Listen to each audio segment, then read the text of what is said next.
Okay, so we've got Joseph Stalin and Harry Truman, and this little thing called the Potsdam Conference. So they're all like sitting at a table, and Stalin's all like, Germany screw with their own country. and wanted to make Germany pay for being jerks and stuff. But Truman and his buddies are all, But they're all poor and stuff, and we need to help them. so they end up splitting Germany into 4 zones and stuff. But Stalin had all these countries, and he took over during the war and wanted to keep them because he worked really hard for them and stuff. So then you've got this Iron Curtain thingy, but it really wasn't a curtain or anything. It was just the splitting of communist and capitalist countries. So then Truman comes up with this thing called Containment. but he thought that that sounded too mean and stuff, so he basically said, I'll protect the world from being communist. so meanwhile, while you got all this stuff happening, Greece isn't too happy with the government. So they rebel against it. So Truman's are like, oh no! And sends aid to Greece. And they win. And then also comes up with the thing he called the Marshall Plan and gives a lot of money to Western Europe. Money, money, money! So Stalin gets really mad and stuff and blocks all shipment to Western Germany. So after that, Truman and his buddies formed this club called We Hate the Communist Club, but he thought NATO sounded cooler. So then Stalin and his communist buddies formed a communist club, but Stalin dies a couple of years later anyway.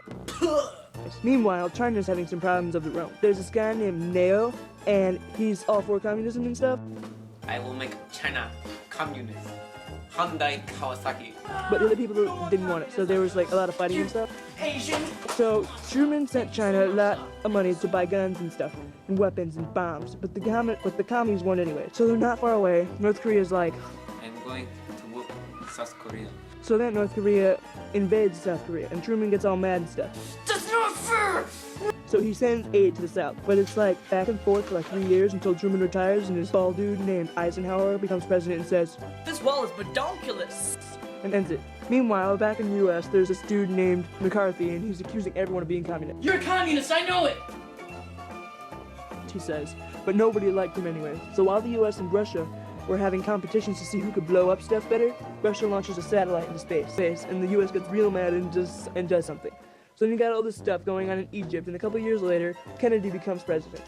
And the Berlin Wall goes up, and this hairy dude named Fidel becomes leader of Cuba. So while Kennedy and his buddies are all partying up in the US, Fidel and his communist buddies are all like, Hey man, let's go buy some missiles. so then they build a bunch of missile sites and stuff, and the US finds out, and Kennedy's like, Let's take action. so then he sends a huge blockade, like a gnarly blockade, Castro, I demand the missile sites demolished.